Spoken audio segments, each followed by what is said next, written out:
ನವರಾತ್ರಿಯ 3ನೇ ದಿವಸ ದೇವಿಯನ್ನ ಚಂದ್ರಘಂಟ ಅವತಾರದಲ್ಲಿ ನಾವು ಪೂಜಿಸ್ತೀವಿ. ಈಕೆ ಧೈರ್ಯ ಸ್ಥೈರ್ಯವನ್ನ ಪ್ರತಿಬಿಂಬಿಸ್ತಾ ಈಕೆಯ ಈ ಬಣ್ಣ ಬೂದು ಬಣ್ಣ ಒಂದು ಸಮತೋಲನವನ್ನ ಪ್ರತಿಬಿಂಬಿಸುತ್ತೆ. ನಮಗೆ ಕಾನೂನು ಅಂದ ಕೂಡಲೇ ಒಬ್ಬ ಮಹಿಳೆ ಕಣ್ಣಿಗೆ ಬಟ್ಟೆಯನ್ನ ಕಟ್ಟಿ ಒಂದು ತಕ್ಕಡಿ ಹಿಡಿದಿರೋದು ನೆನಪಾಗುತ್ತೆ.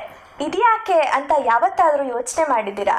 ನಿಮ್ಮಲ್ಲಿ ಎಷ್ಟೋ ಜನರ ತಲೆಯಲ್ಲಿ ಈ ಪ್ರಶ್ನೆ ಕೂಡ ಇರ್ಬೋದು. ಒಬ್ಬ ವ್ಯಕ್ತಿ ಅಪರಾಧ ಮಾಡಿದಾನೆ ಅಂತ ತಿಳಿದಿದ್ರೂ ಕೂಡ ಅಡ್ವೊಕೇಟ್ಸ್ಗಳು ಅವರನ್ನು ರೆಪ್ರೆಸೆಂಟ್ ಮಾಡ್ತಾರಲ್ಲ, ಇದು ತಪ್ಪಲ್ವಾ ಅಂತ.